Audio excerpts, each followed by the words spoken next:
AI এর যুগেও মধ্যপ্রাচ্যে কর্মসংস্থানের বড় সুযোগ তৈরি হচ্ছে। নতুন গবেষণা বলছে 2030 সালের মধ্যে সৌদি আরব ও আমিরাত মিলিয়ে 1.5 মিলিয়নের বেশি কর্মী নেবে। কোন খাতে সবচেয়ে বেশি চাহিদা জানবো ডেস্ক রিপোর্টে। বিশ্বজুড়ে কৃত্রিম বুদ্ধিমত্তা বা এআই এর প্রভাব বাড়লেও মধ্যপ্রাচ্যের দুই শীর্ষ অর্থনৈতিক শক্তি সৌদি আরব ও সংযুক্ত আরব আমিরাতে শ্রমশক্তির চাহিদা কমছে না, বরং আগামী 5 বছরে এই দুই দেশ মিলিয়ে 1.5 মিলিয়নের বেশি নতুন কর্মী নিয়োগ দেওয়ার পরিকল্পনা রয়েছে। 2025 সালে প্রকাশিত একটি বৈশ্বিক শ্রমশক্তি সমীক্ষায় এমন তথ্য উঠে এসেছে।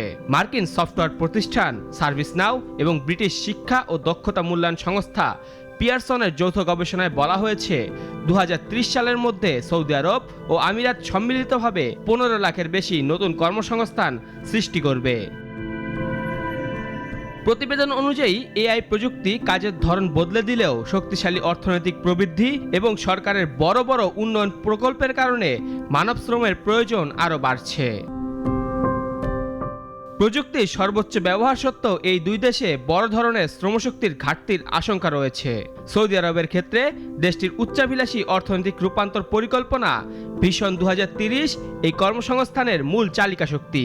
নির্মাণ, অবকাঠামো, পর্যটন, লজিস্টিক্স ও নতুন অর্থনৈতিক অঞ্চলগুলোতে বিপুল বিনিয়োগের ফলে আগামী কয়েক বছরে শ্রমশক্তির চাহিদা 11.6% বাড়বে বলে ধারণা করা হচ্ছে। গবেষণায় বলা হয়েছে, যদি এআই এর মাধ্যমে উৎপাদনশীলতা না বাড়ত তবে সৌদি আরবকে আরও অন্তত 6.5 লাখ অতিরিক্ত কর্মী নিয়োগ দিতে হতো। তবুও স্বয়ংক্রিয় ব্যবস্থার পরেও দেশটিকে বিদেশি দক্ষ কর্মীদের ওপর নির্ভর করতে হবে। অন্যদিকে সংযুক্ত আরব আমিরাতের শ্রমবাজার আরও দ্রুত সম্প্রসারিত হচ্ছে। 2030 সালের মধ্যে দেশটির মোট শ্রমশক্তি 12.1% বাড়তে পারে, যা যুক্তরাষ্ট্র ও যুক্তরাজ্যের তুলনায় অনেক দ্রুত।